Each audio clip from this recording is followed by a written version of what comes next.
vam arribar a aquestes lletres amb el convenciment que seran llegides amb atenció i preses en consideració en un dia tan especial com el d'avui,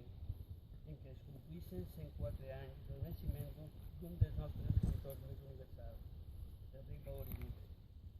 El cas és que fa quasi 2 anys les Corts Valencianes van aprovar per unanimitat de tots els grups polítics la proposició no de llei del 12 de novembre de 2013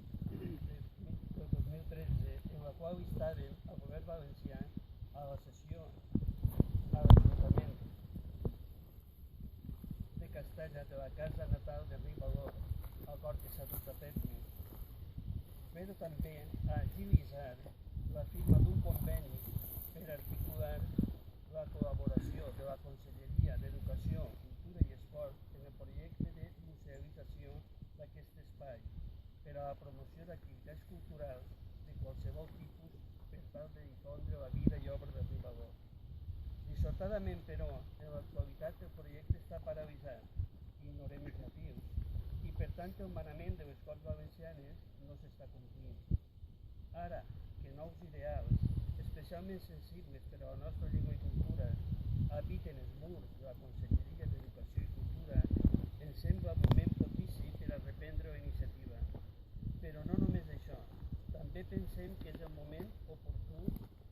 de congregar voluntats de persones i institucions i de propiciar accions en la línia del que es va decidir en el segon simposi Enric Valor, celebrat el novembre del 2011 a la Universitat d'Alacant, on es va aprovar la resolució reivindicant una fundació dedicada a l'obra de l'escriptor. És per tot això també que des de fa 5 anys, convocats pel Centre Castellús de Castalla, l'Ateneu Republicà de Petrer, als que s'han afegit enguany el Tempir d'Elx i el Teix i el Nit de la Muntanya d'Ibi, per iniciativa de Vicent Brotons, ens reunim a la cima de l'Alt de Guixot, un dels indrets més volguts d'Enric Valor, ben a prop de Planises i a la vora del Maigmó. Un grup d'admiradors de l'obra i figura de l'insigne castellà per retre-li anualment un merescut homenatge. Enguany, quan ens reunim a l'Alt de Guixot durant la matinada del 22 d'agost, llegirem aquesta carta i desitjarem que des del departament que vostè dirigeix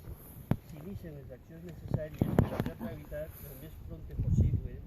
l'existència d'un espai museístic sobre l'escriptor a Castalla i una fundació o càtedra Enric Valor